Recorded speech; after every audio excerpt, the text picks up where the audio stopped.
Hey everyone, Decav13 here, and welcome back to some more Let's Play Fate Hollow Ataraxia. Alright. I don't know what events we're going to have this time around. Again, let me skip over the Karen one for now.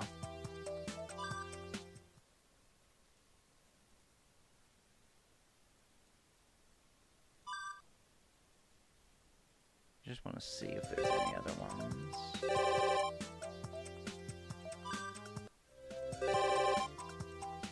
There's something at the temple. Yeah, let's go see what that is with Caster. Icy Caster. Come to think of it, it's not unusual to find her meditating here. I wonder if there's something she's thinking about. 前、聖杯戦争について聞いたときは突っぱねられ Oh. What the fuck? Game just closed? Why? Why'd the game just fucking crash? What the fuck? Okay, that was weird.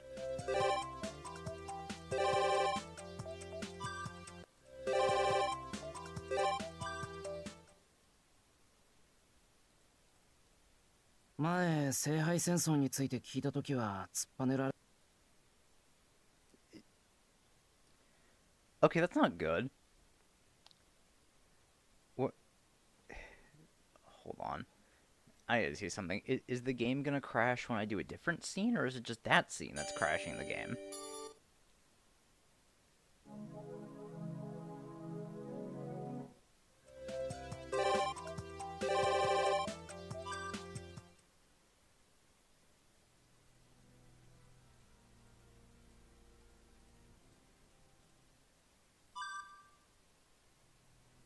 I start walking toward the church. Of course, I don't really have any business here. Got all the information I needed last time. It's obvious that this woman is still hiding something from me, but I don't think she'll tell me anything more than she did last time. Her help isn't needed to resolve this incident. ほんと、なんの用もないんだけどな。I place my hand on the door while grumbling. They're both good premonitions and bad ones. Yeah, what the fuck happened? Is it just that one scene crashes my game? I'm gonna have to just skip it then.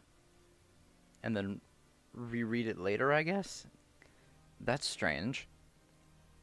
Without a doubt, this sudden urge to come here isn't going to be a good one for me. The hymn continues. I take a seat and wait for the end of a long reminiscence.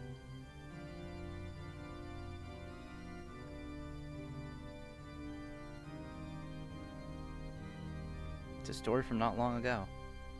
The priest that was here 6 months ago had rend open the hearts of people with his words and actions. His methods were indirect and coercive. He would seize an opening to trample upon their deep wounds. That woman is the same as the priest. Her methods differ, but the music deprives people of their affectations as well. It's somehow unsettling.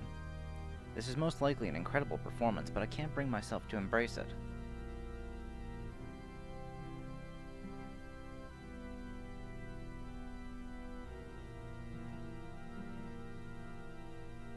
It says rest your mind and let yourself stop moving forward. It says take a break. If you're tired, you should rest your wings here. That kind of talk is irresponsible. Telling someone to rest when they don't have the power to stand in the first place is like telling them to end it altogether. You must not stop. You must not seek rest. Once you've started, you must fill the cup to the brim.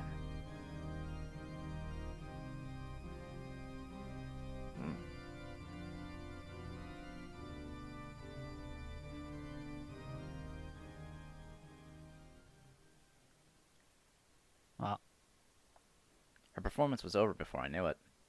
I breathed a sigh of relief once I no longer have to listen to that unbearable piece. And, before I knew it, that woman was standing right in front of me. いや、お疲れ。いい曲だったな。I lift my head and without standing begin to applaud. それはどうも。あなたは音楽に関心が？ああ、ついさっきできたところ。調べたなら知ってるだろうけど、割と無趣味なんだよ、俺。真面目にオルガンを聴いたのはあんたと知り合ってからか。なんだ。つまりそれぐらいあんたの演奏はお上手だったってこと。Apparently my blatant flattery paid off as Karen nods satisfied. 聞いてもいなかったくせに。 And brazenly complains under her breath. バレてた。Judging by her reaction, she must find it meaningless to give an answer. Well then, silence is a bit awkward.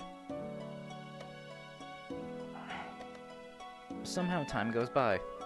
I didn't care about talking with her in the first place, so I'm completely okay even with this unpleasant silence. I settle into my seat and squint toward the sun rays beaming through the skylights. 確認するのですが、あなたは私をもう用済みだと言いませんでしたか？言ったけど、ここは教会だろ。用がなきゃ来ちゃいけないっていうのか？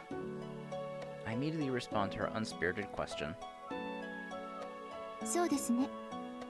訪れる者が迷いを抱えているのなら拒めません。もっとも、あなたは子羊には程遠いですが。辛辣だな。けど何も言い返せないな。懺悔したいことは見当たらないんで、やっぱりあんたに用はないや。では、私との接点はありませんね。Our conversation ends on that note. The church fills with silence once again. She ought to understand my stance here, yet Karen stands unmoving in front of me. We haven't got any business with each other, so she could just leave me alone and go back to her room. 他に話はないのですか？だからないって。This is annoying. If we don't talk about something, she'll be standing here like this forever. わかった。じゃああんたの話。はじゃなくてさ、こっちから話すことはないんだから、そっちが話すしかないんじゃない？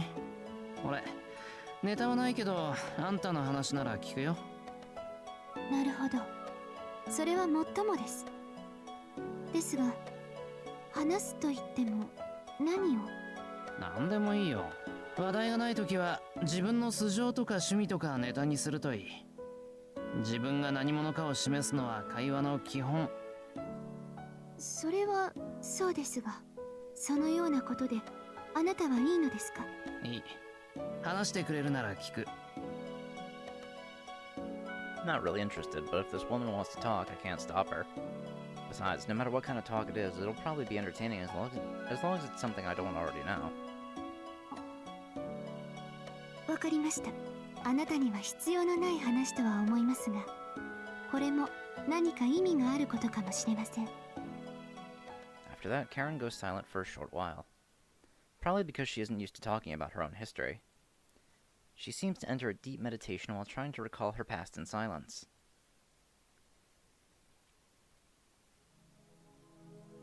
In the end, it was a predictably tedious tale.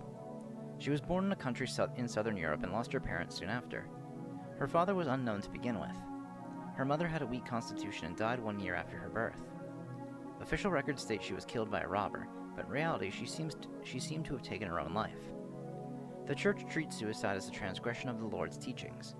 It's not a mortal sin, but those who have taken their own lives will never pass through the gates of heaven and will suffer eternal torment in purgatory. It's actually a good story. Her mother was a devout believer that, in the final moments of a painful life, found a purpose great enough to rebel against the Lord. However, that purpose her mother found was meaningless to a small child. No matter how wonderful the meaning she found was for her, it didn't change the fact that she turned against the teachings of the Lord and left her child behind. Nobody was left to care for the child. Her mother had no relatives, and her father didn't come forward. The prevailing opinion among the people was that her terminally ill mother had birthed the child from an unknown man, like a harlot. With no relatives, the child was entrusted to the priest of a small church. Her mother was a believer that took her own life. Her child was placed in the hands of an exemplary devout priest, who looked with contempt upon the woman who had premarital sex with a passing stranger. The child was entrusted to the house of God without a single piece of luggage. However, she did have one belonging. Karen. Her mother had left her nothing but a name. The priest did not give her this family name, instead leaving it the same as the mother who committed suicide. That name was Hortensia. It's the name of a certain flower that blooms on rainy days. The girl lived with the priest for about 8 years. The priest was filled with love towards the Lord, but shared no love for the child he had taken in. He was provided funds for her upbringing, yet made her work as a servant of the church instead of sending her to school. Just by being born, the girl had sinned. She was not baptized at the time of her birth, and until baptized to welcome her into childhood, she would be given nothing of the Lord's love. The priest declared that until then, the human known as Karen could not be recognized as a child of God. However, it was questionable if this unusually strict priest would be generous enough to baptize an orphan at all. There were two reasons why the priest did not grant her a proper education. In order to reduce unnecessary expenses and to prevent her from gaining knowledge. Knowledge must not be given to the child of a beast. That is the first step toward wickedness, and more than anything else, it would be inconvenient in various ways if she gained the capacity to think for herself. After all, defiance and exclaiming harmful truths to the masses would affect the dignity of the house of God. Yo, like, maybe the church just fucking sucks in all of its entirety? To pray was all the priest permitted her to do. He instructed her to give herself to God. This continued for 8 years. Maybe she became used to suffering, or maybe her emotions were broken from birth like her father's. The girl didn't think of her life as difficult. She learned of the Lord and of man by watching the priest. She perfected her innocent prayers over those 8 years. And then came the year when the girl was of age to receive baptism. Stigmata appeared on her body, and the priest accepted his defeat. He could no longer control her. He opened the gates of the church that imprisoned her and handed her over to a much larger world. The fortress-like structure of the monastery was built deep in the forest. She cut her connections to the outside world and earnestly continued abiding by the teachings of the Lord in a larger prison. It was a separate world. For the men who lived there, it embodied the very virtues of poverty, purity, and meekness that they strove for. The monastery was a self-sufficient community consisting of devout followers, and all necessities for living were made within the monastery. The followers made their own food and clothing, and as a modest pleasure, a small amount of wine and cheese. Detailed rules for each monastery are different, but the principles are the same. There is only labor for living and prayer for the Lord. Inside the high walls, there was a world of peace and harmony. To achieve a union with God, they renounced the ways of the world and formed a closed society of the chosen faithful. Naturally, that lifestyle requires more discipline than at a local church in every respect. The girl was accepted by the Cistercian order. Among the monasteries, that place had a particularly long history and strict discipline where love of the Lord rivaled even the worth of a person's life. To eat, to work, to worship, to choose. Even those universal rights were not extended to those loved by the Lord. By that standard, the girl did not have basic human rights. No, her very existence was unforgivable. It was unthinkable that the venerable Cistercian order would take an orphan child into its ranks. The girl was accepted into the monastery solely because of the stigmata that dwelled within her body. To spontaneously be wounded, to bleed, and to be healed. Knowledge of this ordeal is passed down by the faithful. From the perspective of those believers who live on the other side, it was clear that the girl possessed an unusual power. When it was recognized that she was an advanced spirit medium, that she could sense the nearby drifting spirit matter, act as an intermediary and materialize it into this world through her own flesh, the girl's value skyrocketed. That unusual ability is not something that can be cultivated with training. An ability held from birth, it is genetic predisposition unrelated to the will of the individual. Such a rarity having a high value is only natural. Karen Hortensia's rare talent will achieve unprecedented results in a particular ritual. In light of this report, the Holy Church entrusted the young girl to the Cistercian monastery. But then again, no matter how valuable she became, the Church never bestowed the Lord's love to her. The girl was given a room and education and trained as an instrument of the Lord. She was taught to conduct herself as a perfect believer so that she would not bring shame upon the Church's name whenever she went outside. As a general rule, a person who entered the monastery cannot live outside of it. They may move to other monasteries, but being outside of a monastery altogether was not permitted. However, she was not invited to be a Cistercian nun, an agent. She was delivered only as an armament of the Church for assistance in demon exorcisms. A weapon is intended to be guided by the hands of man. She was permitted to leave the monastery only when her unusual talents were required to make known the Lord's might. The might of the Lord was not meant to be turned toward humanity. It should be directed toward the wild ones who do not fear the Lord, the demons that threaten humanity. To manifest evil, a demon has to take over a human's body. To cleanse this person and reveal God's love to humanity was the task given to the woman. No, to the agent using the woman. She was employed by an exorcist, a special priest, one allowed to act as a representative from the bishops of the diocese. They answer calls for aid, visiting towns of the possessed to exorcise demons. It was closer to fighting than praying.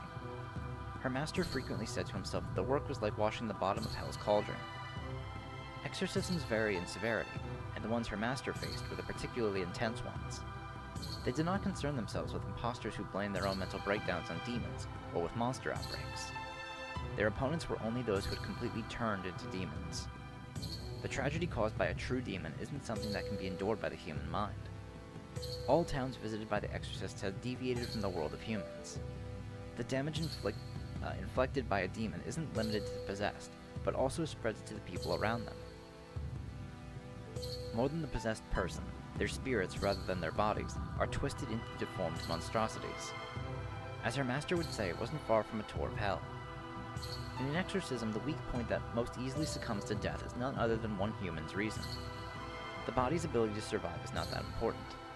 In the first place, the extent of a human's power cannot compete with the legs of one who has turned into a demon.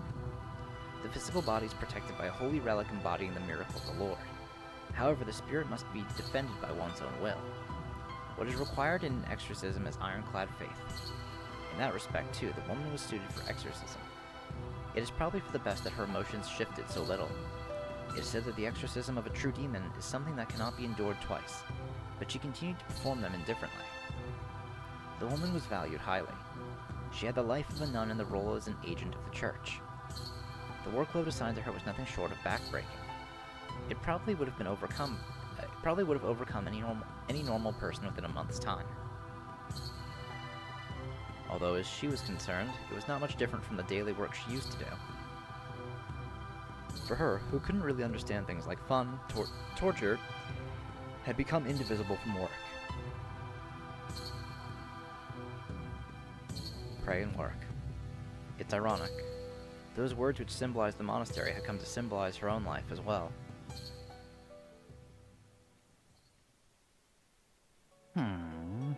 要するに教会から修道院にたらい回しにされてそこで転職を得たってこと？ええ、そういうことで間違いはありません。 Karen seems to pout a little as she nods. Whoops, is she offended that I summed it all up a bit too much? ああ、なんだ。勘に触った？はい、驚きました。初めからそう説明すればよかった。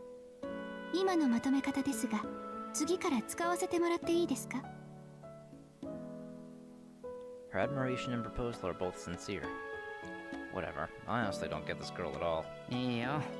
元からあんたの著作権だ。使いたいならじゃんじゃん使ってくれ。感謝します。今の簡潔さはどれをとっても真実です。 I'm not sure how to react seeing her act that pleased right after telling such a depressing story. Well, somehow I just felt that way. This woman is actually pleased with having that kind of life up to now. それはいいけどさ、そこまで話したなら最後まで聞かせろよ。 I want to say something. Oh, there's no like skip scene, is there? I don't know how I'm gonna get past that caster scene then. 悪魔払いであんた何するの？ Well, no, it's not fine. It's not, but I want to clarify this part first. 何もしませんが、私には悪魔を払う言葉も奇跡も与えられていません。私は死に付き添って歩くだけですが。は？付き添って歩くだけって。What the hell? Is this guy she's calling Master a coward? Don't tell me he was just afraid to go to towns where the possessed were by himself. 何に憤っているかは聞きませんが、その短絡は間違いです。エクソシストになる者は悪魔を恐れません。恐れるのは心が折れることだけです。へえ、ご立派で結構だけど、それなら一人で払ってればいいだろう。あんたが付き合う必要はないんじゃないのか？だいたいなんだ、飛躍霊媒体質だっけ？あんた悪魔の近くにいると憑依者と同じ霊障を生うんだろ。なら助手っていうより邪魔者だ。火事場にガソリンかぶって飛び込んでるようなもんじゃないか。それが私の役割です。霊障を受けること、それが魔を識別する最短の方法ですから。悪魔は人の目に見えず、取りつかれたものは変貌するまでわからない。いえ、神聖な悪魔は巧妙に憑依者が悪魔付きであることを隠蔽する。育ちきるまで外敵を呼ばないよう極力霊障を抑えるのです。残念ながら育ちきった悪魔を払う術は教会にはありません。エクソシストにできることは、彼らが育ちきる前に発見し、悪魔となった者は焼却するしかない。それを可能とするのは異端審問に特化した代行者だけでしょう。ああ、そういう用途なわけ。Sudden emotion destabilizes me. I feel just a bit disgusted. Demons can't be seen by humans. Only the host knows he is possessed. The first and most difficult step in an exorcism is finding the demon that conceals its true identity. Even for a skilled exorcist, identifying a demon is like walking on a tightrope at all times. This is where she is useful. She has an idiosyncrasy that responds lustfully to the surrounding demons and evil spirits, and causes the effects of possession on its own. From the Church's perspective, it's an extraordinary heresy. Although it would normally be a useless genetic trait that would be harmful to even let exist, there's one specific purpose for which its radical effectiveness is demonstrated. In short, this girl is a living detector that sheds blood to inform others of demons. It makes a tearing noise. It breaks her arms, crushes her legs, and rips her womb from the inside. Even if the form returns, the function does not. The sight from those dull golden eyes was lost long ago. This bell-like voice may not even resound in reality. These are her true colors. She is a messenger of God who saves others by mutilating herself until death. なるほど。それで。Her true calling was well said. そりゃ、マグダラの聖外婦にも選ばれるわ。It takes some kind of reason to endure such unreasonable pain. She gives unimaginable pain to herself. Even if she doesn't want it, injuring herself is still a masochistic act. You cannot injure yourself out of hatred. Her deeds are not something that can be done without love or faith. 一応聞いておくけど、それって拒否権はあるのか？ねえよな。あったら断ってる。それも間違いです。教会は厳格ではありますが、非道ではありません。悪魔払いの役職には拒否権があります。なら、なんで悪魔払いなんか手伝うんだよ、あんた。そちらの方が意味がありますから。それに、私には外も内も変わりはありません。Going outside to perform exorcisms and being inside the monastery are no different. Ah, so that's it. I had thought before that she was riddled with bandages and reeked of disinfectant, but it's no wonder. A demon stings at the very heart of a human. No matter where she goes, she can't avoid getting hurt. まるでゴミ箱だ。悪魔払いを手伝う理由になってないよ。あんた、愚痴の一つもないの？自分が人に比べてハンデを負っていることは理解していますが、それも生まれついてのことです。恨んだところで始まりません。このように生まれついたのなら、その定めに従うだけです。なんだそれ。治そうとか考えないのか？病気みたいなものなら体質改善とかしろよ。治療法は発見されていませんし、治したいという希望もありません。自分は不幸なのだと嘆けるだけで十分です。それに、私は確かに傷を負いますが、それは私の傷ではなく誰かのものです。哀れみこそすれ、恨むことはありません。Holy shit. The hell is she talking about? そのままでいいってこと？はい。このように生を受けたのですから、その定めに従うだけです。She said she'll take everything as it is. I can't speak for how someone else might take it, but this kind of thing doesn't sit well with me. あんたさ、何がしたくて生きてるんだ？人生に意味が必要なのですか？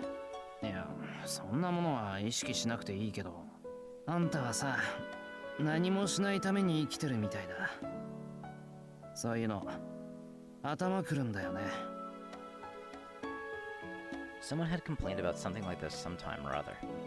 It was, I don't like it when people aren't rewarded for their hard work. When were those words said? I wouldn't call it saintly. After all, those imposters known as saints don't try to award results, because it doesn't fit the equality they preach. They'd never speak of being rewarded in the end. That's why these are nothing but thoughtless words. It's not even hypocrisy, but a questionable, naive wish. また空気が変わりましたね。先ほどは苛立ちでしたが、今は明らかに怒っている。Apparently she can read my expression even with her eyes closed.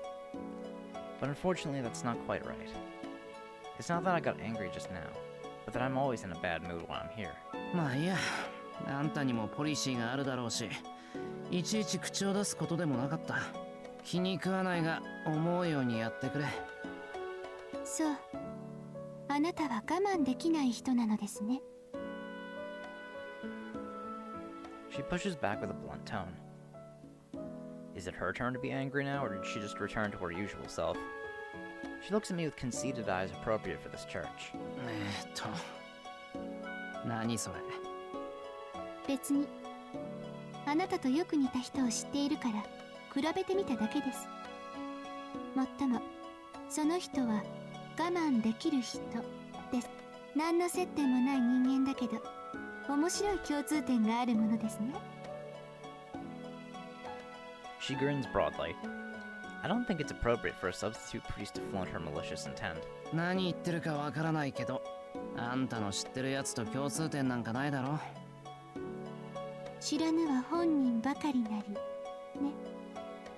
レミやシロンは自身の欲望を殺し、世の不条理を許せない善人。対して彼は自身の欲望を許し、世の不公平を黙殺する悪人。正反対の位置づけなのに共通項が多すぎる。まるで合わせ鏡の悪魔のよう。An unpleasant smile appears on her face. I figured out something. Karen has even less individuality than I do, but she gets excited at the idea of rubbing someone's weak spot the moment she discovers it. The troubling part is how effective her nose for this stuff is. This woman uses her unmatched senses to sniff out the scars of others. その正反対のやつってなんだよ。昔話に出てくる人物です。あるところに国中の罪を受け持って死ぬまで罰を与えられた罪人がいました。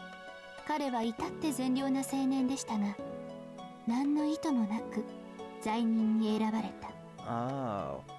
人の意志による行為ですが、そこに人間の意図はなかったのですから、天の意志と言えるかもしれませんね。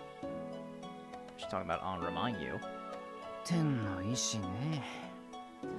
そんなものに振り回されて牢獄行きか。さぞ世の中を恨んだろうな。いいえ、恨んだのは初めの数年だけ。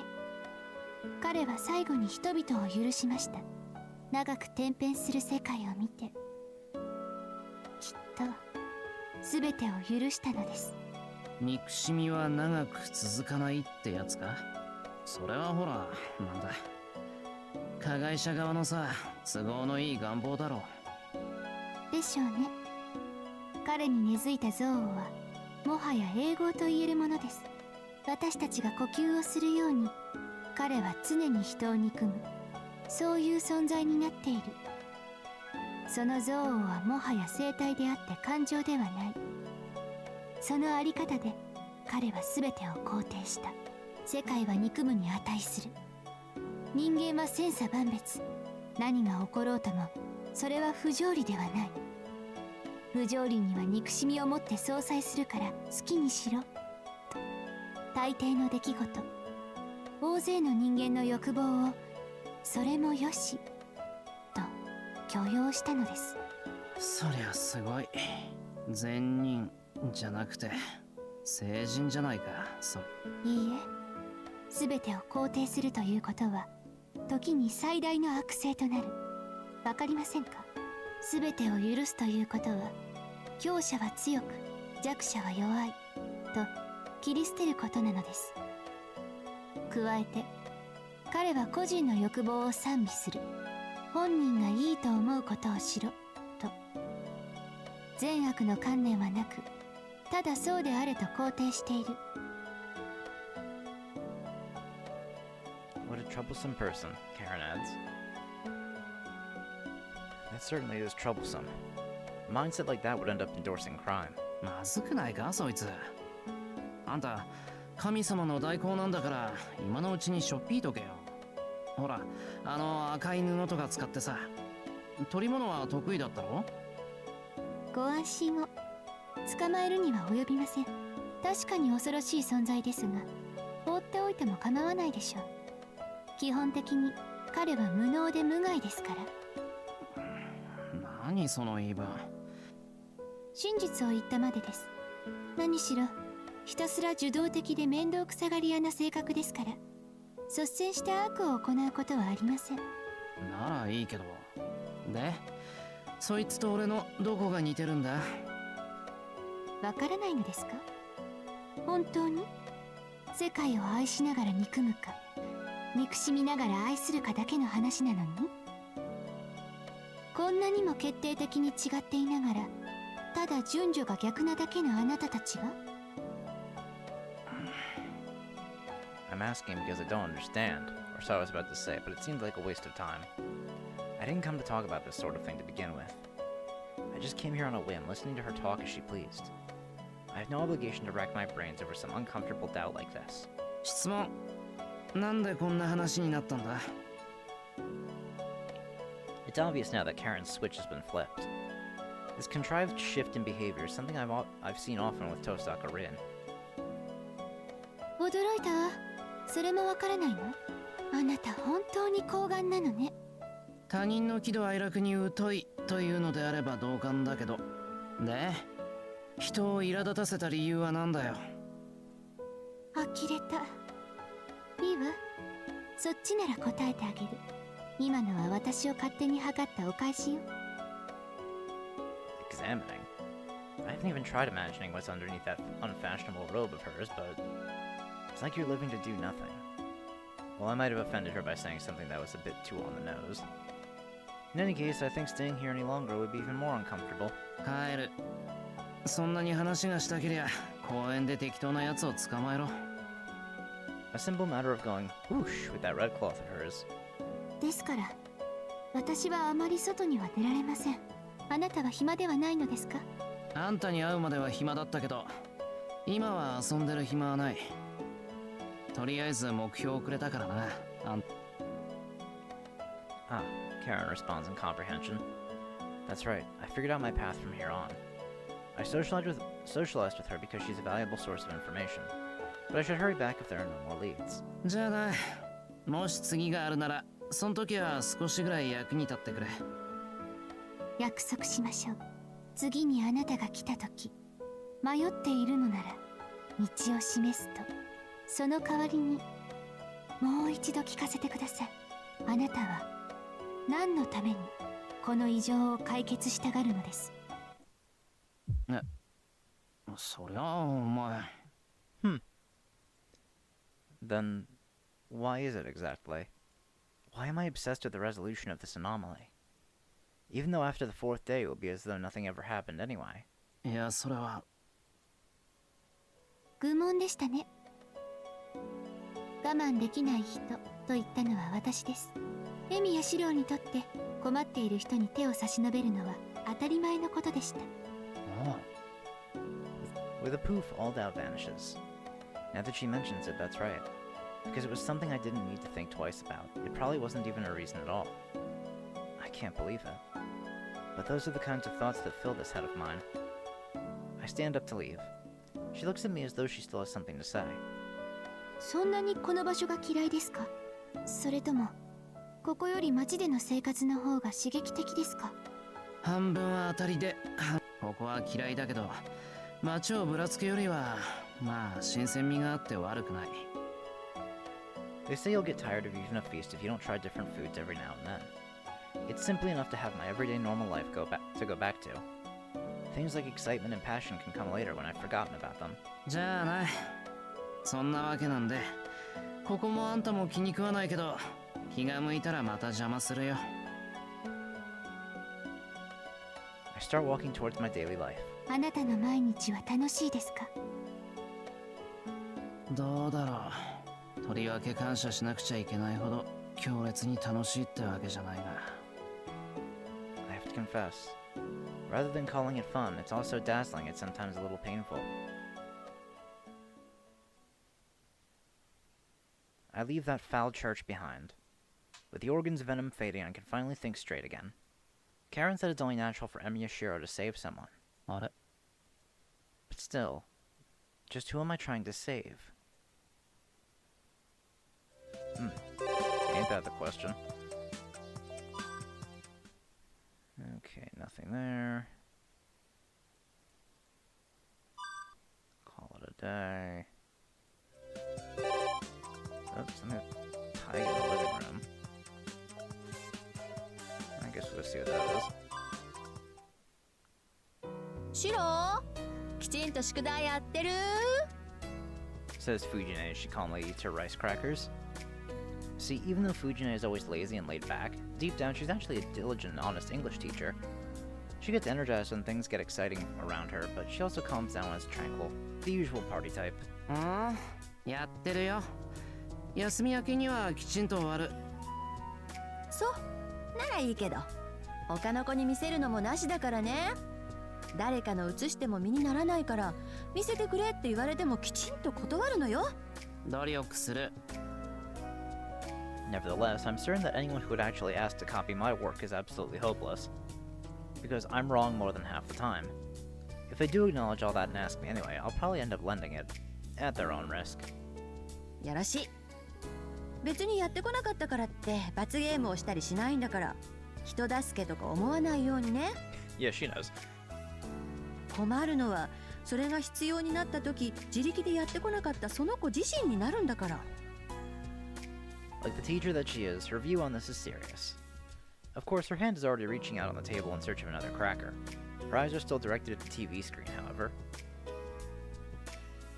Rotating the plate of snacks, Saber moves the crackers within hand's reach. Munch munch goes another rice cracker in the Tiger Sensei's jaws. シロ、なんだセイバー。先ほどからタイガと話しているのは学び屋での話でしょうか？ああ。 Turning away from the laid-back TV-watching Fujine, Saber is now facing me. あまり意味のない質問なのですが、シロたちが通っている学び屋とはどのようなところなのでしょう？いえ、何度か足を運んだことはあるので、どのような建物かは知っているのですが。What kind of place? I'm not sure how to answer that. なんてことのない普通の学校だと思うぞ。まあよその学校はもう少し部活動に力を入れてるとは思うけど。普通ですか？ああ、他に言いようがない。別に素行の悪い一団がいるわけでもないし、他にどう説明したもんか。ん？ Taking a sip of tea, I suddenly thought of something. Fujine is right there, so I whispered to Saber. なあ、サーバントって召喚された段階でこっちの常識とか分かってるって言ってなかったか？はい。ですが私が聞きたいのは学び屋自体のことではなく、シロたちの通っているオムラハラ学園とはどのような場所なのか。I see. If that's the case, I might still have a way of explaining it. ならセイバーちゃん。 Fujine, who was just watching TV, suddenly turns her head towards us. 何でしょうか？気になるなら今度見学に来る？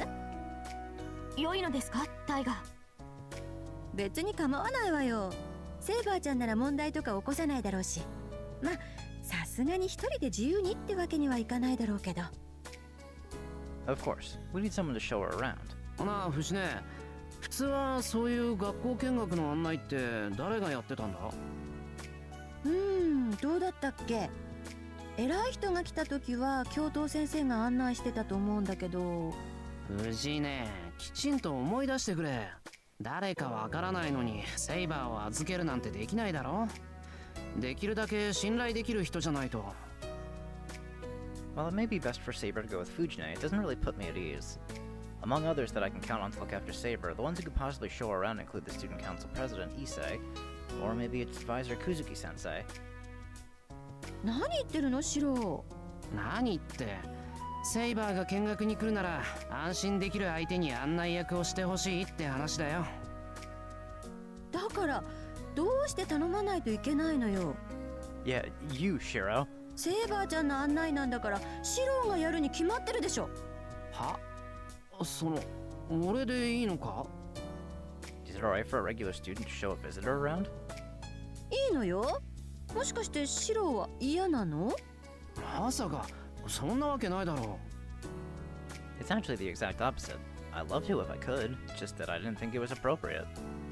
だったら別に問題なんてないじゃない。もうシロは時々変なことを気にするんだから。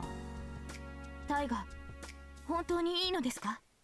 私が見学に行ったとしても迷惑をかけるだけだと思うのですが。セイバーちゃん、大人がいいって言ってるんだから子供は余計な心配しないでいいの。 Wow, Fujine is in full-on adult mode this morning. It's truly fortunate that only Saber and me are around. シロもいいのですか？その案内などを頼んでしまって。ああ、セイバーも知ってる人間の方がいいだろ。ええ、それは。って藤井ね、何ニヤニヤとこっちを見てやがる。Crap, I let my guard down. Fujine had suddenly shifted from adult mode to tiger mode. だってさ、シロじゃないと意味がないわけよ。セイバーちゃんはシロの学校に興味があるんだから他の案内役じゃつまんなくて仕方ないよね。タイガ、何を言い出すのです。私は学び屋が気になるというだけで別にシロを特定とした日常生活に興味があるわけでは。はいはい、照れなくていいから。お姉ちゃんには全部わかってるから。 Oh boy. 分かっていません。仮にそうだとしても案内役を襟好みするなどその方に失礼ではないですか。タイガ、あなたの提案には感謝しますがその全てをシロに結びつける発想はどうかと思います。私はシロの学校を見学できるだけで嬉しいのですから誰が案内役でもですね。 I have a feeling that one of those endless arguments has just begun. If I just leave it like this, it'll probably go from bad to worse. はい、そこまで。それで結局いつ頃になりそうなんだ？そうね、後で弓道部の用事で学校に行ってくるからその時に一緒に聞いてくるわ。わかった。セイバーもそれでいいよな。平日はやっぱり無理か。今度たっぷり時間をとって休日の学校を案内するよ。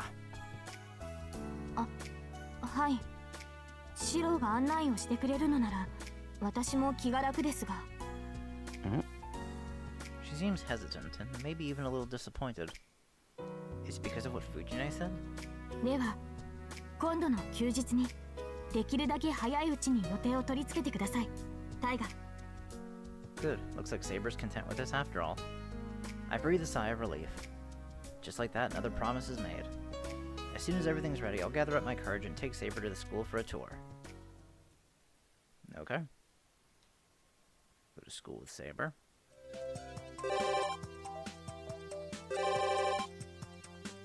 New event at the big bridge. I'm still very curious as to what the fuck is going on with this. Well, let me see something.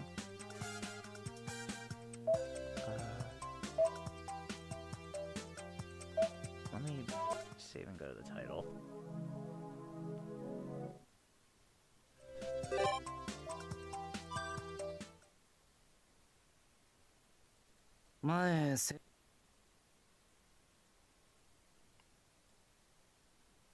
Oh, it's working this time. Okay, that's weird. Asking for the real story. What am I saying? I've already asked Castor everything I need to ask. If I question her any further, I might end up touching upon the truth. That's too reckless. No matter how much she prefers living a peaceful life, she's still a natural-born witch. She'll eliminate mercilessly anything that does not serve her interests. As if sweeping away the dust before her without hesitation.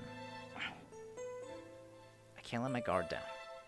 Whilst living amongst someone whose very existence is something that hurts others, showing any weakness is at all fatal. そう。あいつは裏切りの魔女メディア。人間の敵として祭り上げられた繁栄優。I recall the myth. The princess of sorcery who revived the teachings of the Great Witch. The cunning witch behind the demise of many countries in the Age of Gods.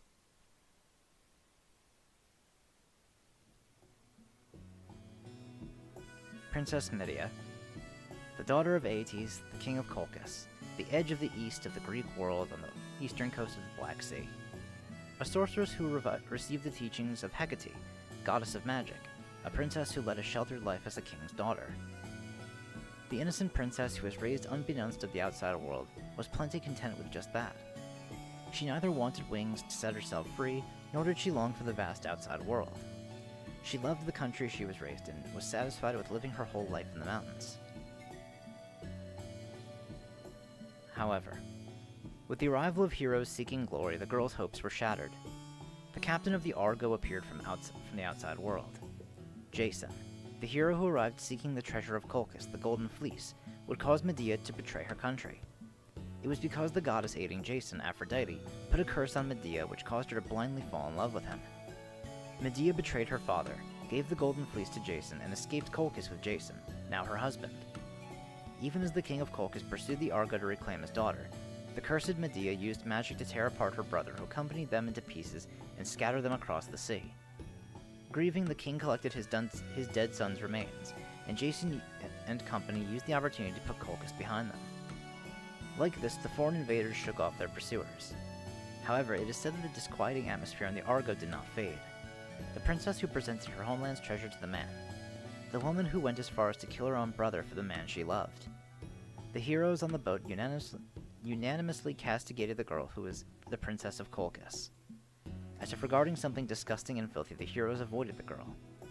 Fortunately for Medea, whose heart was bound by the goddess's curse, she saw their condemning gaze as no different than a mere sea breeze. She was content with hearing only Jason's words. "I'm sorry, but you've done well, Medea." That's right. So long as she could hear such words from the man she loved, she could endure the hero's disdain. The regret of abandoning her country, the sinful betrayal towards her father, the punishment of murdering her own brother were all things she could withstand, and yet, not once did she hear such warm words from her husband.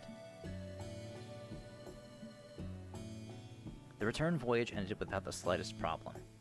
Jason made the foreign princess his wife and returned triumphantly to his own country of Iolcos with the promised Golden Fleece in hand.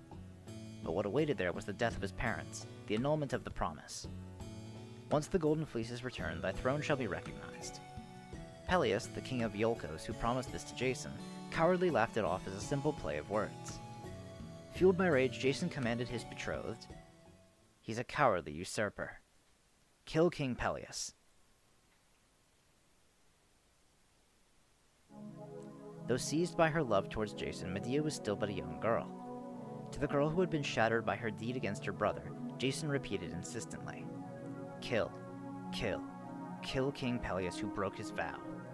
Kill the king's relatives. That's right, the king alone will not suffice. Kill that unsightly successor and the 3 princesses too." It did not take long for Jason to prepare the assassination. The king and his daughters were invited to Jason's house. In the center was the witch's cauldron. The girl had been bestowed it by the great witch Hecate, a crystallization of secrets and a foundation of mysteries. "My good king, we welcome you to our humble abode." Before anyone realized, the end had already begun to draw near. Unable to resist the man she loved and the curse of the goddess, Medea would use her own magic for the murder of the king. "King Peleus, let us feast our eyes on my wife's secret arts," the man she loved said proudly. The girl stirred the cauldron with eyes weary from crying. This would be the secret art of rejuvenation, the magic in which my wife is particularly skilled. Thus spoke the man whom she unknowingly came to love. Unable to oppose, the girl continued the ritual. The hand stirring the cauldron grew ever so tired, feeling like lead. Come to think of it, from the moment she had put her country behind her, had she ever been able to sleep peacefully? Her mind and body exhausted, she continued on as if surrounded by thick fog. Being this tired made her forget. Being this sad made her dull. Oh, had she learned magic to do such things? She cut up an aged sheep and placed it into the cauldron. Stir, stir, splash, splash. It melted and disappeared. And then, the aged sheep that had lost all shape and figure revived at the hands of Medea. Its skin brilliant and its eyes full of life. The aged sheep was a reborn lamb. The king, impressed, requested that he be rejuvenated as well. Then the girl spoke, just as instructed by the man she loved. For that purpose, the body must first be cut apart. This art requires that you die once. The king, fearless, ordered the 3 daughters he loved so to perform the dire deed. The 3 princesses cut their father to pieces. The king was thrown into the cauldron, and then... I saw it, those fiendish daughters carving up their own father. Their father did not revive. The 3 princesses cried and screamed. The man she loved then bound the women. The gods will never forgive the sin of patricide. Daughters of King Peleus, take up your own lives. The 3 daughters cried and shouted. Why has this happened? They cried out. They pleaded for forgiveness not from the gods but from their father, the king who they had killed. The unfamiliar man called Jason did not forgive even one of them. The goddess's curse vanished at that moment. Her clouded heart finally cleared up. But it was too late. Betraying her country, killing her brother, killing the king through trickery, going as far as to let the 3 innocent princesses die. That day, the girl had undoubtedly transformed into a witch.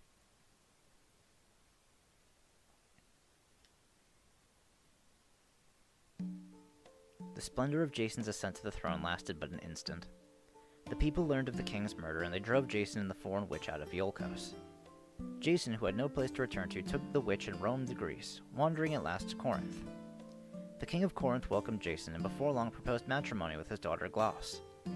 Marry Glauce and obtain the kingship of Corinth, or keep the witch as his wife, and continue to receive the king's protection. Jason did not hesitate. Even though he had begotten 2 children from the witch, their bond was not enough to keep him near. Jason abandoned the witch and ran to Glauce's side. Please don't go, please don't go. I threw aside my home and country for you.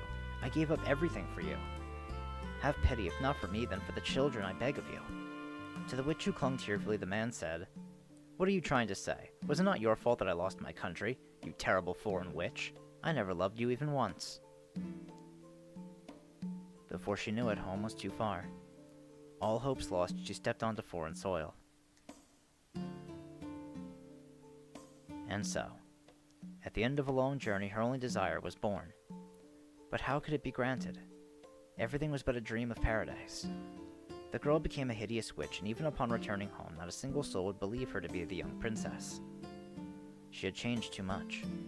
Even as the castle she lived out her childhood in remained unchanged, surrounded by the same greenery. And then, on the day of the marriage of the man named Jason, in the midst of the countrywide celebration, Corinth fell. Glauce, the bride, was engulfed in flames, and the hero who became the new king was forced again to a life of wandering. The tale that follows is no longer a part of the legend. It is said that the young man who led the heroes as captain of the Argo, while pondering the wreckage of the ship, was crushed to death by its fallen stem post, and that the girl he brought home with him became a witch and continued to wander the lands of Greece. Even now she gazes over yonder from the ashen shore, the many sins she had accumulated, and the many dreams she had left behind. Though she knew those wishes would never be granted. As though in atonement, the woman continued to hope.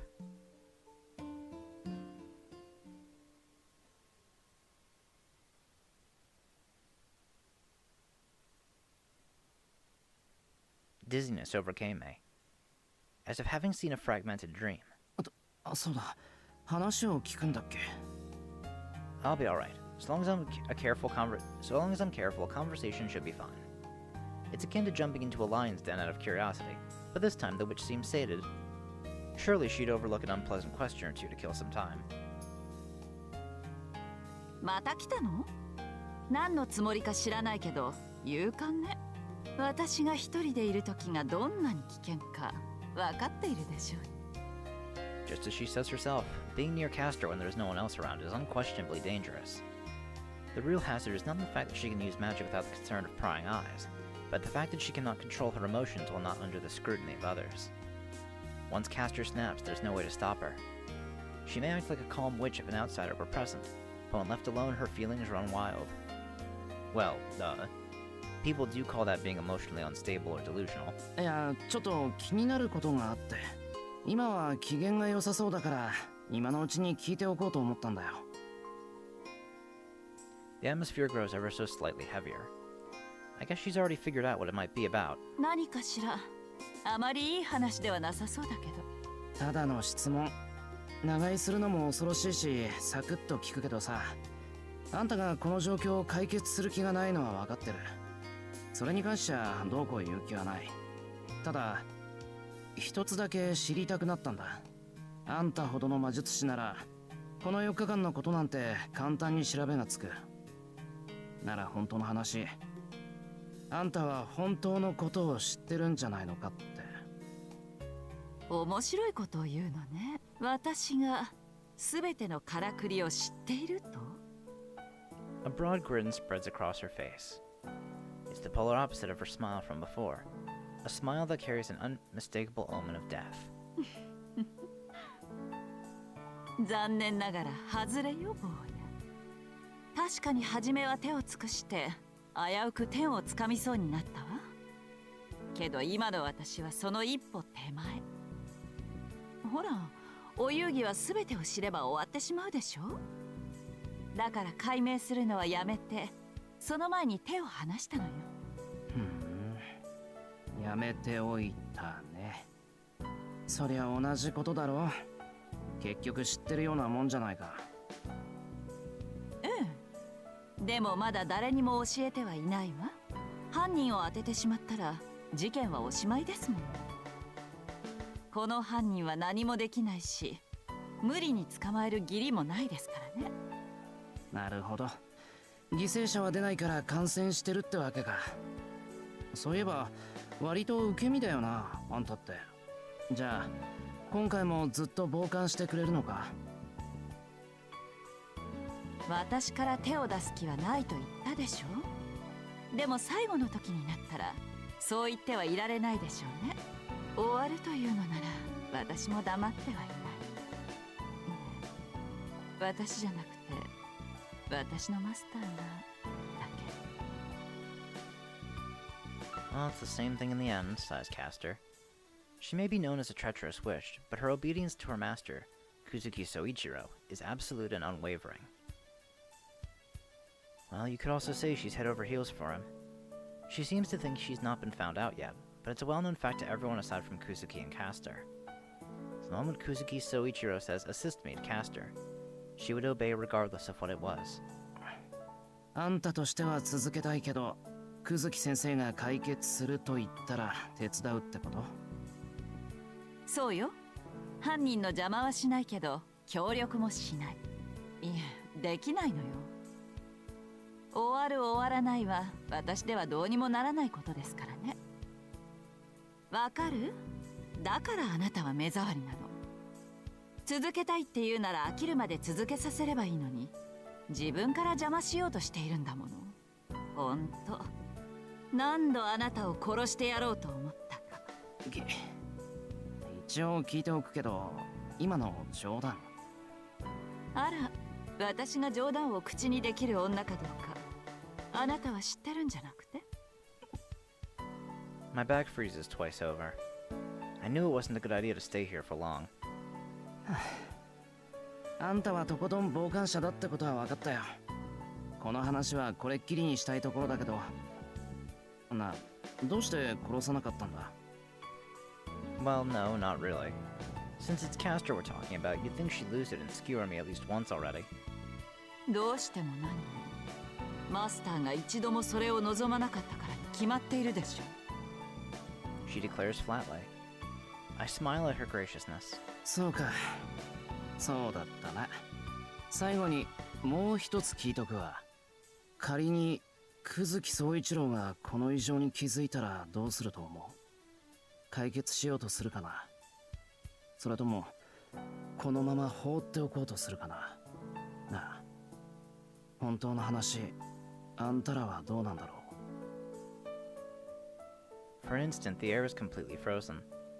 I could have died 4 times within 3 seconds. Castor restraining the magical energy that could kill me with just a glance. 解決するわ。宗一郎の善悪は坊やとは違うけど、あの人は自分が間違っていると感じたことは正す人だから。Her answer has a shadow of sadness in it. そっか。あんたのマスターは俺に似てるんだな。I say that to myself in reverence, as I let out the melancholy that had built up in my chest. 違うわね。あなたが宗一郎に似ているのよ。Her reply echoes with pride. ああ、じゃあこの辺で。つまんない話をして悪かった。あんたは思う存分ここで我関せずを貫いてくれ。言われなくてもそのつもり。けど、そうね。一人で頑張っているあなたに敬意を表して、すべてが終わる時が来たら、I'm dumbfounded. Her words leave me speechless. 何ですかその顔は。私の言っていることがわからない？私は最後の時になったら。分かってる。手伝ってやるって言ったんだよな。お世辞抜きで頼りにするよ。あんたたちに手伝ってもらえるのはもしかしたら一番の励みになるかもしれない。I leave Castor's garden. She fixes her robe and sees me off. What an unpleasant subject, even though she was in such a good mood. There was just one moment where she looked like her past ominous self. 本当の話、あんたらはどうなんだろう？ The boy who said that is already leaving. The witch conceals her body with a black robe and rather than disappearing stands completely still. Someone who is like someone. Someone who is alike to someone. I see. Your master's like me. The present that is like reality. The illusion that resembles reality. That is wrong. It is you who are like my master. The disjointed thoughts swirl together and dissolve. A muddy mess. Scenes of the present world that have already become the memory of another. Memories from when she still lived as a human and a bad dream she had just seen a little earlier. Like the cauldron where the old sheep was boiled, the dead and living are mingled together. 本当の話ですって。The witch bites her lip ominously. Perhaps an evening shower. Thunder can be heard in the distance.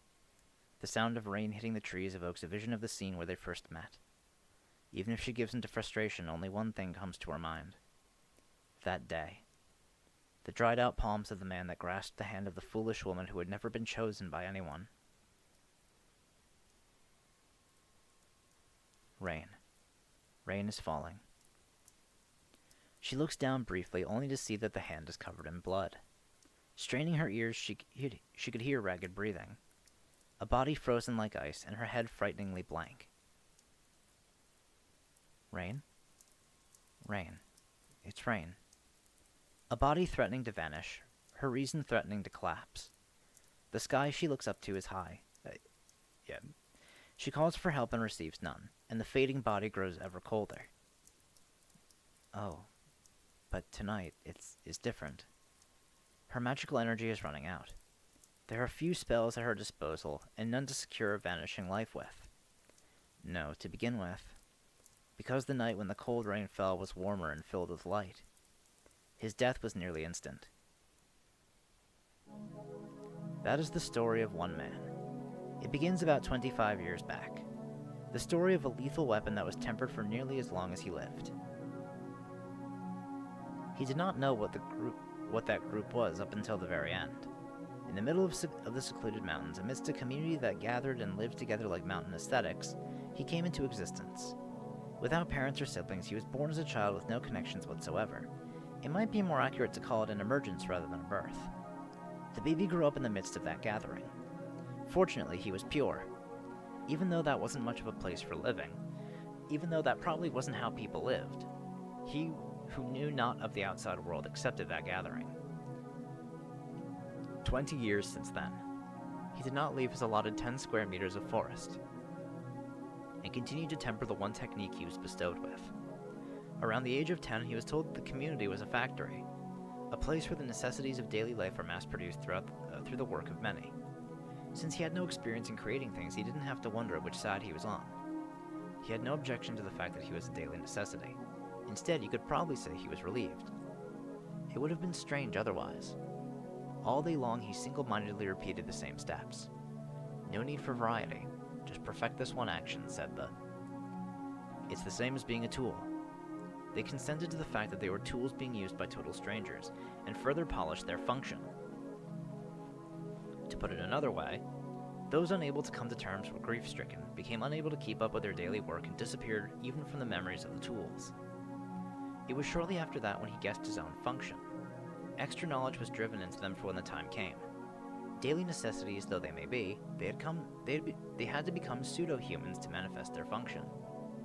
The knowledge necessary to function as a human. While considered in excess, it was rare for them to be used without that knowledge. Although it would seem were against including extra functions, it was something unavoidable. To him and it was no doubt an agonizing decision. Knowledge that he hadn't been taught until then. Things that are common knowledge for a human. Things that would make him inconsistent if learned. It was only dead weight to slow him down. However, thanks to that knowledge, he learned the name of his function. Murderer. To be detected by no one, to kill the victim before they are even aware of it. That was the function expected of him. Being a fast learner, he left his 10 square meters of forest and came to serve more frequently at the court. But even that happened only once a month or so. There he learned of the cost of perfection, and the appearance of the who were using him. The court was an immaculately clean place. The building where the demons were said to live, the place rumored to be a hellish pandemonium, was in fact a spotless white world. The scraps of tools that didn't listen to and were disassembled while alive, and the remnants of those who brought shame to and had their brains transplanted into animals as punishment, and the fish tanks packed with the flesh of children who were gathered for the comfort of nothing. None of it was there. Those were all the things that certainly happened, but they had nothing to do with this place. In this pure space, having known not one speck of guilt, as an ineffective form of staving off boredom, aiming for nothing but the expansion of tonight's menu by a mouthful, exchanged completely unrelated human lives for money. Please save me. I don't want to die. Please let me go. Those pleas were to be all laughed off as filthy and silenced. And so, without even noticing, the ones exploited realized something in their final moments. These humans were speaking a different language all along. They were both living beings, yet their hearts were created differently. Things like the voice of dishes lined up along the dinner table did not exist to them. The voice of other humans would never in a lifetime reach them. This is not a matter limited to just their court. Thus said the ones who oversaw him. Those are the privileged few who use us tools. This world is governed by humans who are not humans. He was told his function was to kill just one person for them. He didn't think that was evil. Mentally, he was already perfect. His morality is bred for the convenience of the... To him, murder was not evil. If anything was evil, then it was the actions that were not logical. The logic of a tool. The logic of existence. Simply put, if an ink brush loses its use, then that is evil. If something made for killing people overlooks a target, that is injustice. If you put it this way, we're not doing anything wrong. They were creatures that had been given such preferences and privileges to begin with. If they cared about their slaves, then the reasoning by which the world was managed would not stand. And that is how he was taught. While he witnessed the cruelty, he had not to test them. If there was something evil, it was just one thing. Do not doubt one's own function. That should have been what was correct for him, yet for some reason he still thought about it. What if he were to be given a function altogether different from this one? He thought of things that could be nothing but evil, Like what kind of tool he would have become. What kind of tool he would then have become. Jesus Christ. Towards his function, his daily routine continued. The art bestowed upon him was a fighting style called Snake, but he perfected it many years ago. Nevertheless, his daily routine did not change. No new techniques would be given to him. He was simply created as a snake tool. However much capacity he had, there would be no meaning in adding other functions. And like that, another 10 years passed, and he reached the 20th. Finally, nearing his expiration date as a tool, he was given a chance to exert his potential. お前の完成には2000万の金と時間がかかっている。 If there was anything different there from other organizations, that would be it. No matter what type of tool they were, no matter what kind of function they had, a one-man, one-kill rule was strictly observed. The exact same end awaited both outstanding talent and average junk. 2000万かけて育てた道具は2000万の仕事をすればよい。 Profits will be taken. You will not be used twice. Kill yourself after fulfilling your duty. Those were their absolute rules. Ordered to kill this person, he underwent training beyond human comprehension. And then, having finally perfected the technique after tens of years of practice, he will display it only once before putting an end to everything. He obeyed in silence. It was said that the target laid out layer upon layer of defenses. The social position necessary for smoothly making contact would be provided by the... After that, he just had to proceed with his body alone. Proceeding empty-handed was done solely to make it easier to make contact with the key individual. When they leave the forest, they are promised death. A journey to die, regardless of their success or failure. Feelings of happiness, frankly, they were likely there, however faint. Settling a balance of 20 years. Finding out the extent of his function. Even if the outcome was death, that was still plenty to look forward to. The work ended all too quickly. There were none of the expected guards or barriers. When he visited the building to do preliminary inspections for the real thing, he ended up finishing his job. The emotions of that moment were not easy to put into words. What came flying into his chest was nothing. Neither joy nor sadness. Neither disgust nor happiness. Shouldn't there be something? He thought that his function would be accomplished by some emotion, but not a single ripple disturbed his mind. If only... Suppose something did move within him at that moment. Wouldn't that make him a different being altogether? If there was happiness, then on to the suicide. If there was sadness, then on to being a natural-born killer. But there had been nothing. Feelings and so forth. There were none whatsoever in the fruits of the technique he spent 20 years tempering. There was neither pleasure nor discomfort when he killed. Only the feeling of the puppet-like target's neck breaking was left in the palm of his hand. There was no reward, nor was there compensation. The shock of taking a person's life was nowhere to be found. Even his function itself seemed strange. Didn't need it. It was completely unnecessary. The murder of this target required no technique whatsoever. It was more like an accident. A level of difficulty that needed no training. An assassination that kids in the neighborhood could have performed. It was all excessive. How on earth could something like 20 years of training have been needed? His function that was left with nothing. The pilgrimage that was of no meaning to begin with. It's not that doubts had surfaced. There was probably no reason. There was no reason in anything. Before the corpse that he only knew the name of, he became aware of his usual apathetic self. 乾いているな。 Drawing that conclusion himself, he then decided to liquidate the person he was up until then.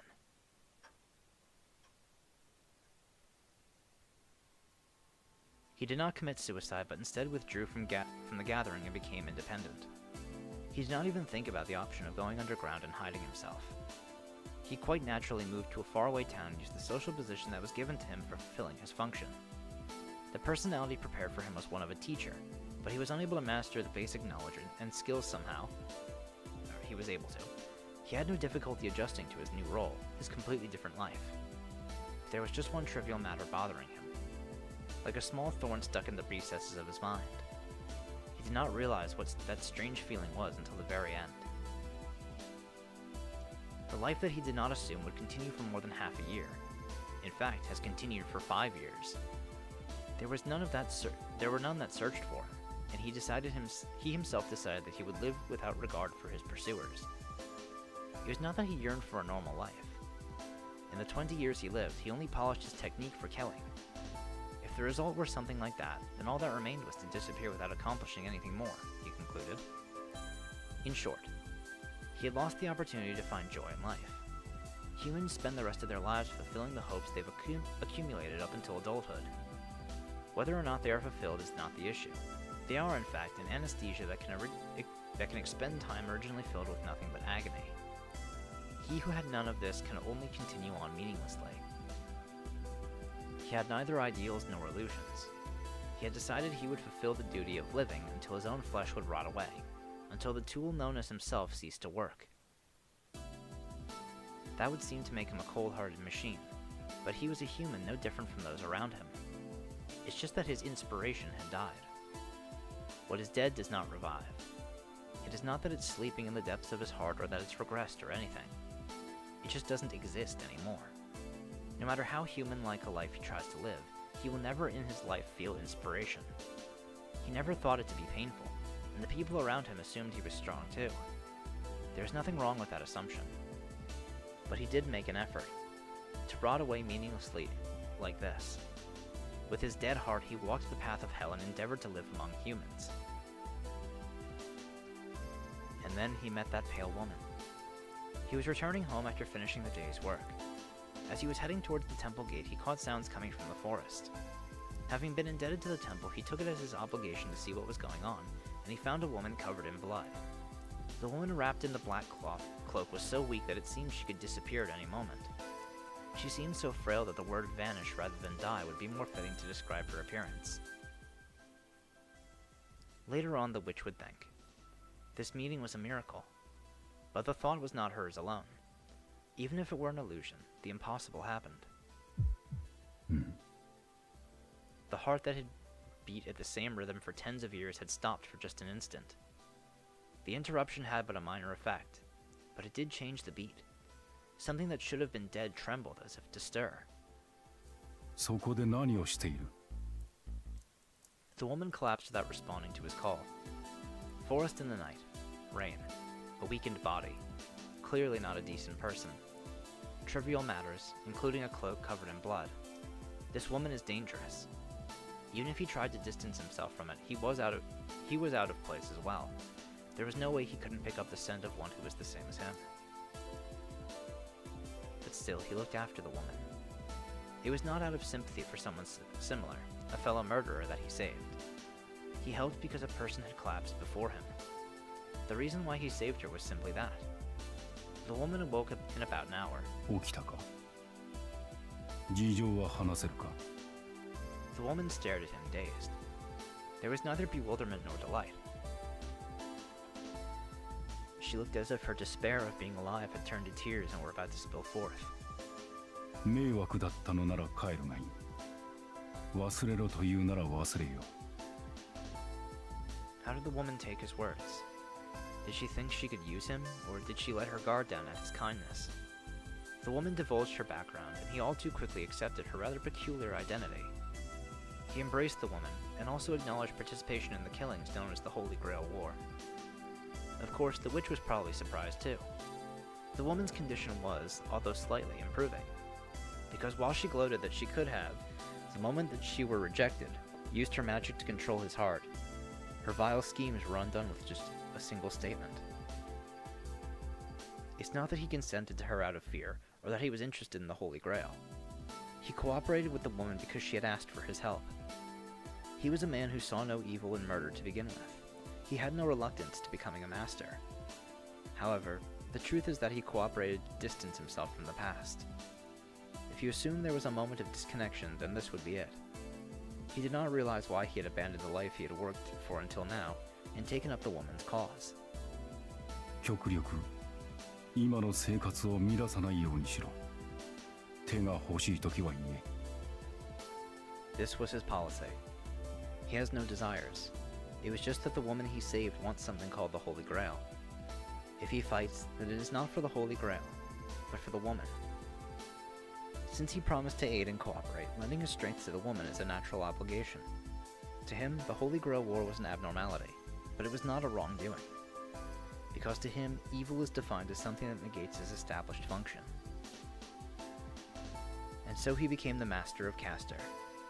He was a master without command spells, but she obeyed his words. He knew nothing like magic to begin with.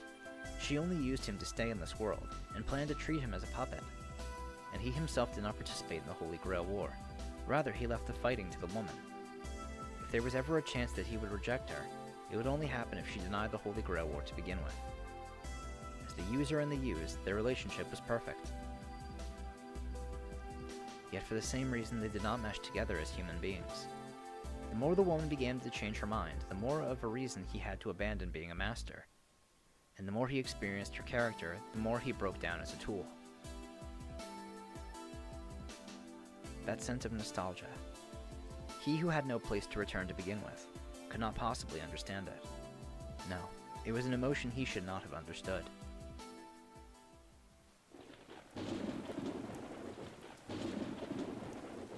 Oh.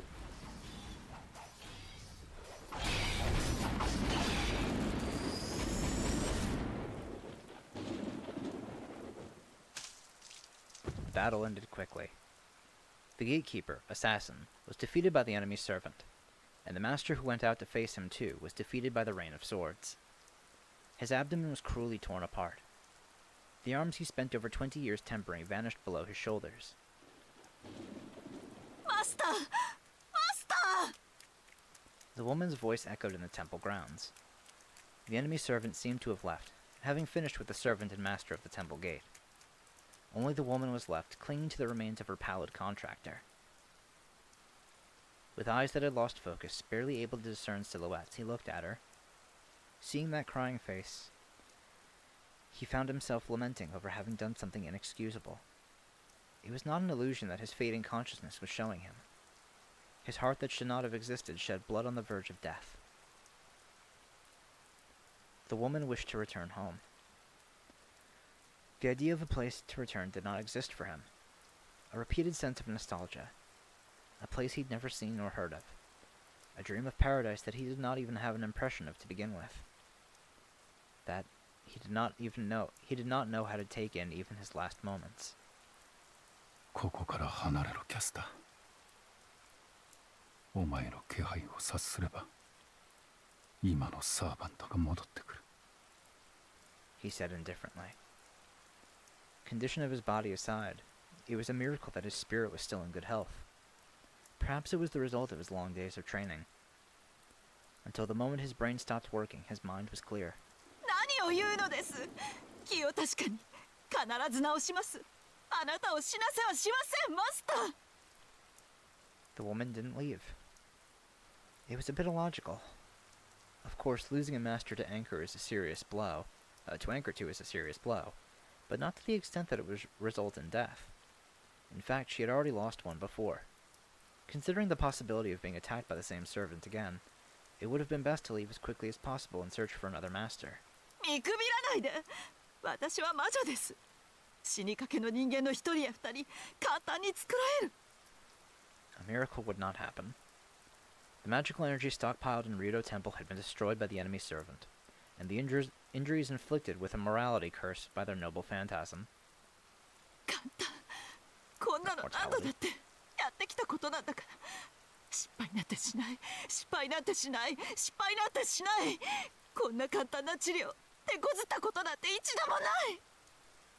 Whilst crying, the woman recited magic as if apologizing. But it was no use. Even the divine words she spoke had lost their usual power. The woman's face filled with more sadness with each passing moment.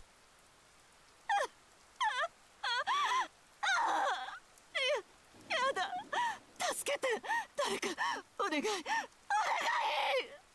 助けて。助けてよ。こんなの嘘よ。今まで失敗したことなんてただの一度もなかったのに。Neither healing the wounds nor regenerating his body was fast enough. She could not save anything. A witch's role is only to cripple humans. Even if she could cure people and animate the dead, Genuinely saving a person was simply not possible. Perhaps it was because she hadn't really tried to save anyone up until now. She had not known of that rule until this very moment.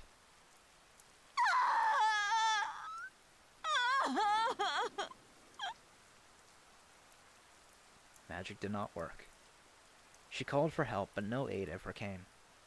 The sky she had looked up at was high, and she could not stop his falling body temperature.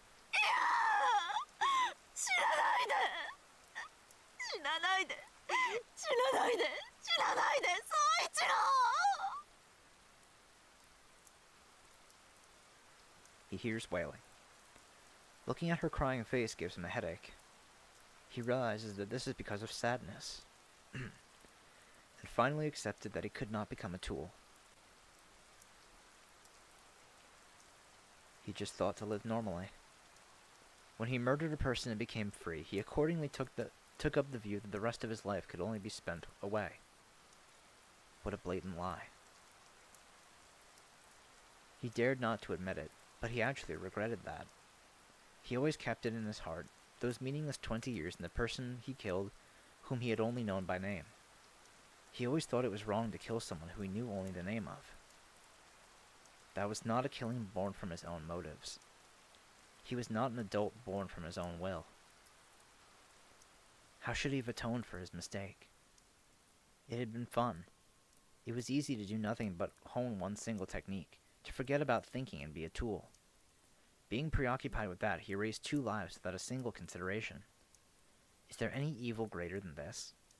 Even if those who raised him were to shoulder a part of his crime. Even if he didn't know a thing. What killed another person was, inevitably, his own hands. The reason why he went on to live was because he didn't know how to atone. He stopped practicing the technique that he'd call his one and only purpose, and slowly buried it within his daily life. Wishing for nothing, gaining nothing. That was the best form of atonement he could conceive in his mind. That way of living crumbled after meeting this woman. A pale-looking lady wandering about in the cold rain. She was simply beautiful. More beautiful than any woman he had seen before. That was the only reason. To that beautiful creature, he reached out his hand. Looking back on it, throwing away all those days of atonement he had accumulated in lending her a hand was surely...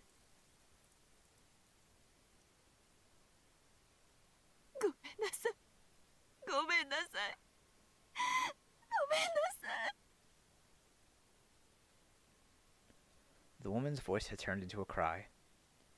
What he thought was rain was something much warmer. The woman did not leave. Just as that night, arms covered in blood clung to his chest.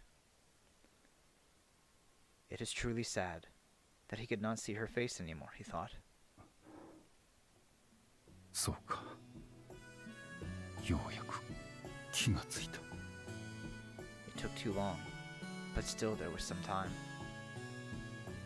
He had for a long time wanted to apologize to something. Things he had regretted. Something he had to beg for forgiveness. Since long ago, to that which he had vaguely carried until now, he had wanted to live for someone's sake.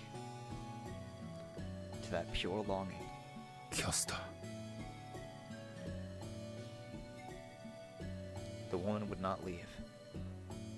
Even though the footsteps of death may have already gotten close. It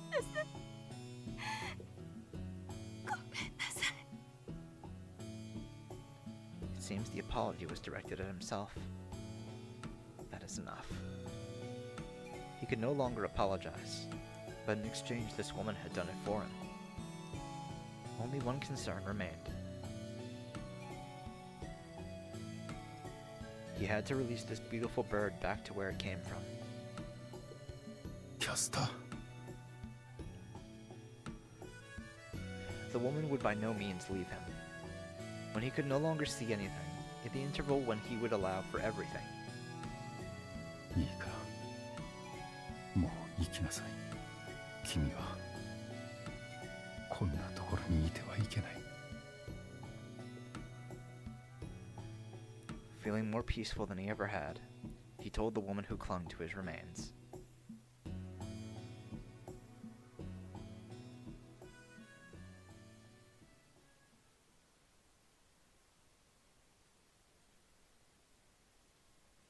Where the woman who was left took off to is already a distant story. The woman was not what he thought her to be. The conclusion was not the one he had hoped for. The story of the fallen killer and the witch ends here. If there was any salvation, it was in the brief instant after they had met. The life that lasted less than a month was filled with many times more humanity and tranquility than what had existed up until then.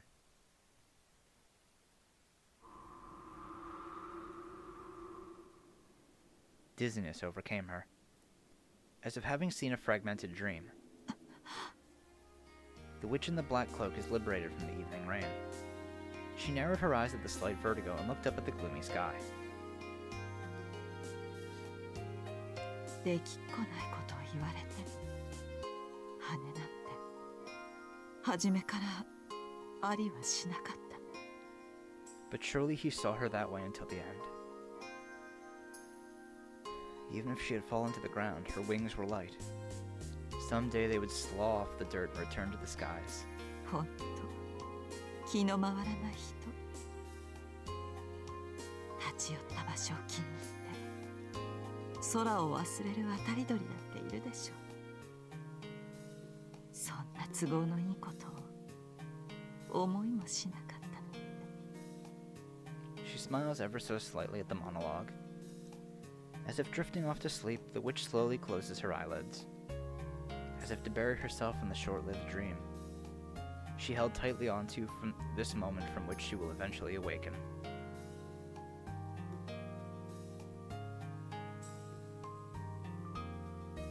This is yet another fragment. A fragment that has already passed on, broken into pieces, and, after faltering for a brief moment within the heart of the bearer, ceases to resist and simply flows away. So that with only the mind she could not exist, and with only the body she could not leave footprints. At the very least, the spring that did not come could be admired, unbeknownst to others, at this paradise of a town.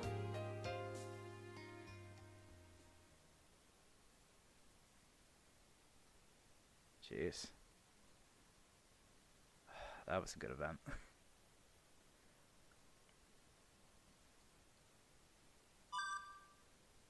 Alright, so what are we at now? Oh!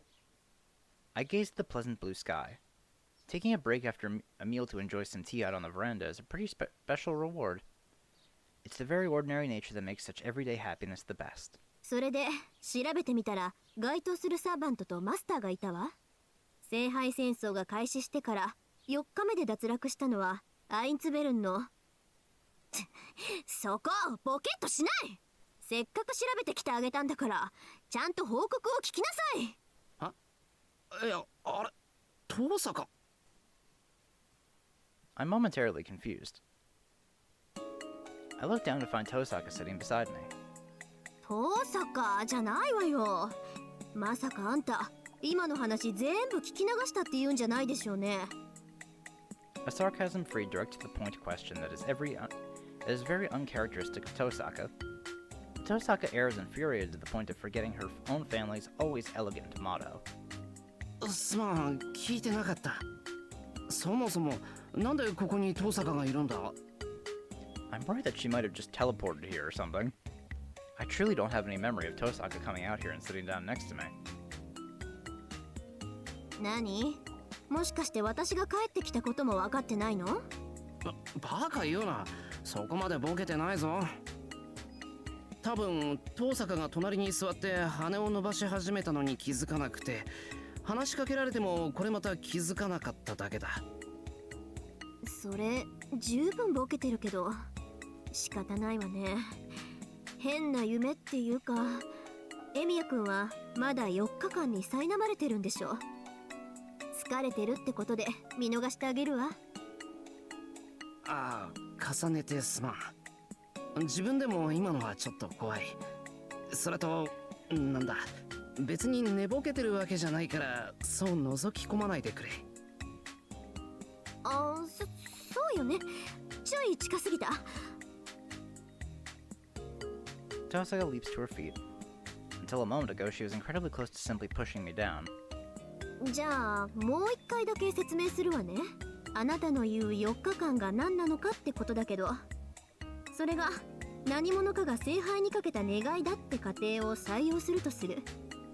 この何者かが何なのかを知る手がかりはやっぱり4日間の縛りだと思うのよ。 Okay, so the 4 days is important. はじめ聖杯にも限界があって4日間しか再現できないものかとも思ったんだけど、それなら1日を永遠に繰り返せばいいわけでしょ。聖杯の力を節約するなんて意図はないと思うの。だよな。聖杯は持ち主、召喚者の願いを叶えるだけのものだ。そこに自分の魔力をセーブしようなんて考えはない。そうだから4日間でセーブしている理由は他にある。聖杯の契約者は何らかの理由で4日間しか聖杯戦争を再現できないのよ。でここで重要なのは開始でも再開でもない再現ってことね。エミヤ君、この意味わかる？そりゃなんとなく。そいつは一度聖杯戦争を体験していて、そいつを再現してるってことだよな。 Okay. よくできました。そこにさえ気づけばあとは自明の理よ。4日間しか再現できないのは聖杯の力が足りないからじゃない。そいつは4日間しか聖杯戦争を体験できなかった。 Okay.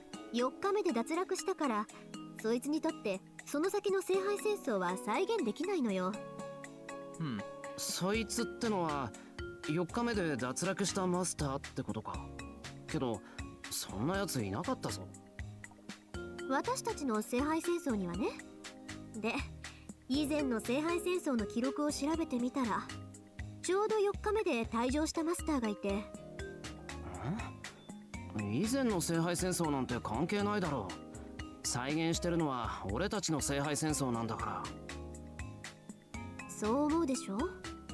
けどちょっと違うのよ。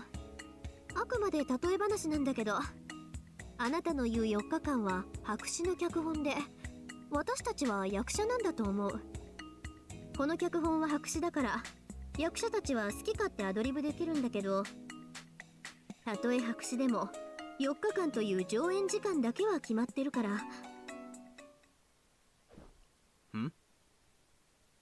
Tosca jumps backwards. 遠さか？結界が反応しかけてる。シロ、一緒に来て。外に良くないお客さんよ。ほんとだ。小さいけど警報が鳴ってる。鳴る前によく気づいたな、遠さか。She's likely set up a similar barrier around herself as well. Ever since leaving for London, Tosaka's power has been steadily rising. What an ominous prospect. Right on Tosaka's heels, I head outside. Without turning to face me, Tosaka gestures behind her back for me to stay on the alert and cover her. I reply with a nod and ready myself for a battle. Facing Tosaka now is... Oh, hey Bazette. A woman I've never seen before. In the flesh, that is. こんにちは。こんないい天気に何のご用かしら。魔術協会の魔術師さん？それはこちらのセリフです。ここはエミヤ切り継ぐしの屋敷と聞きましたが、なぜあなたが出てくるのです？確か彼には養子がいるということですが。エミヤ君に用ですか？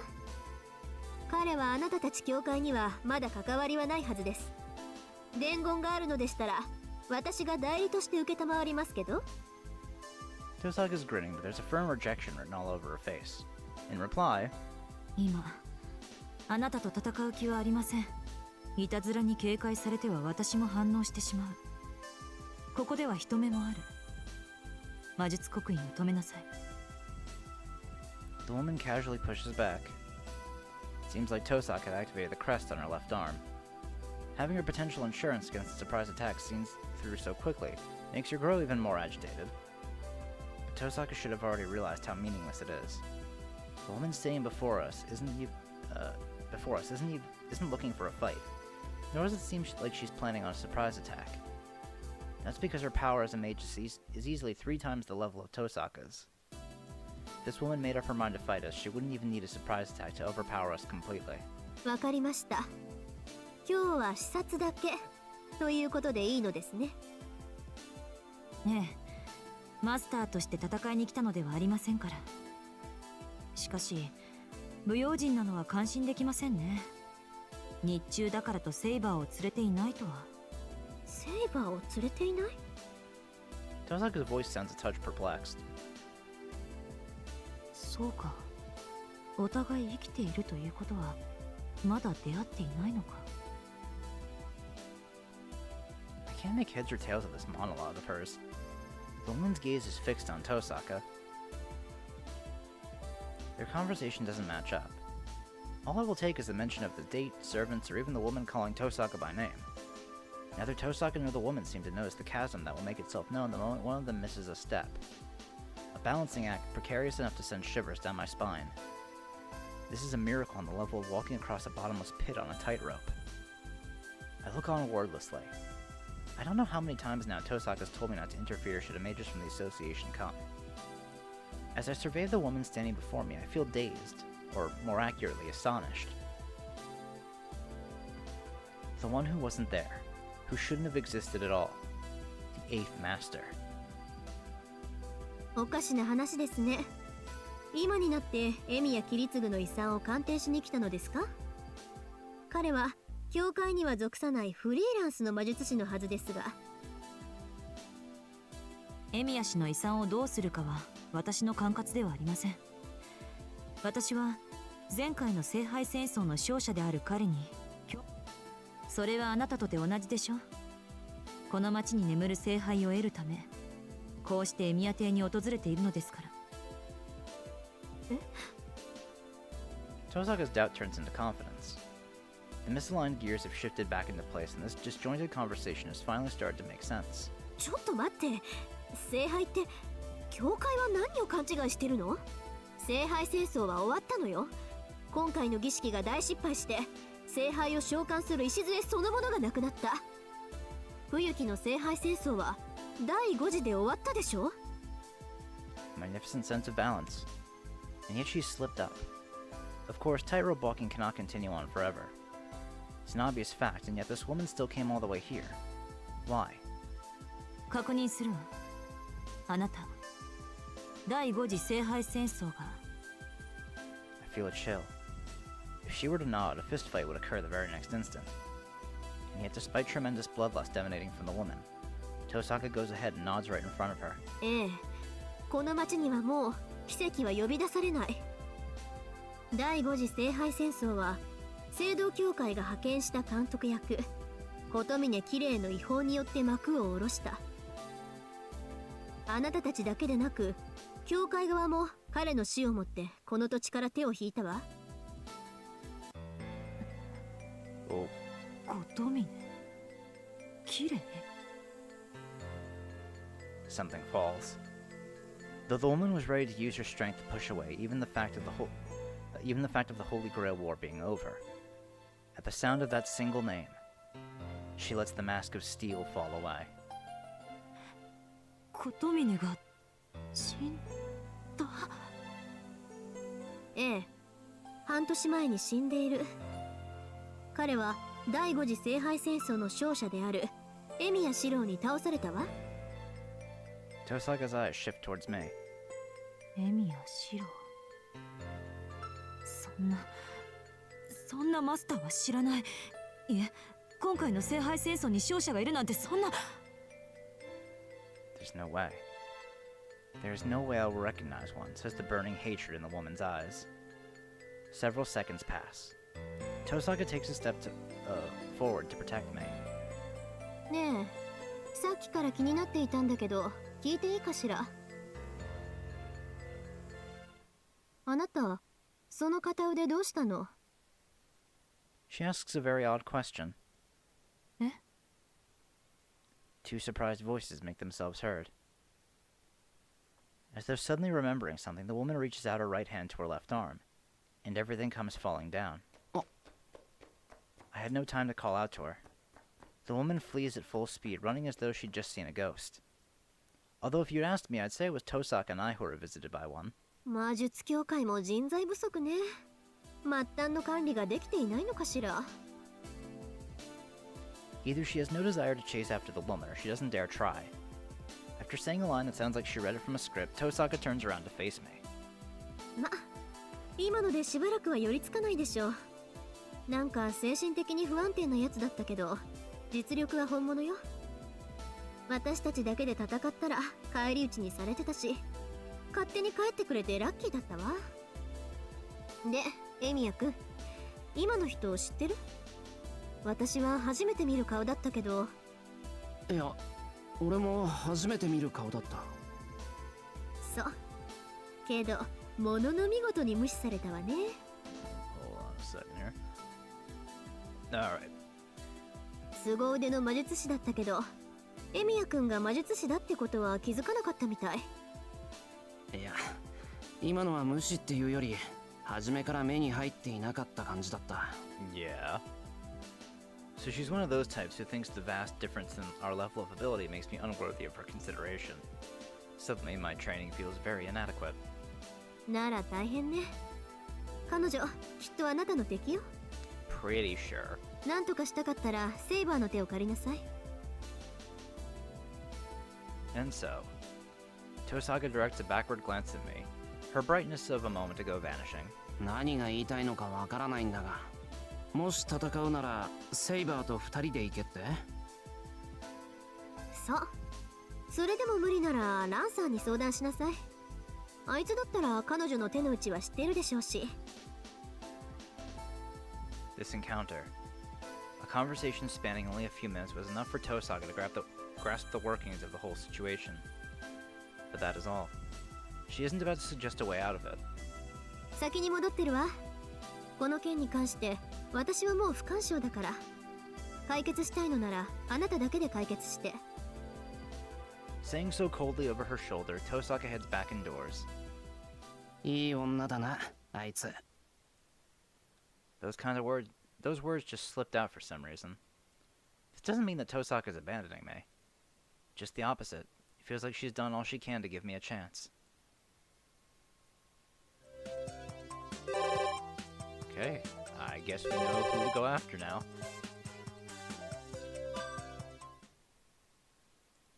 That encounter kind of surprised me a little bit.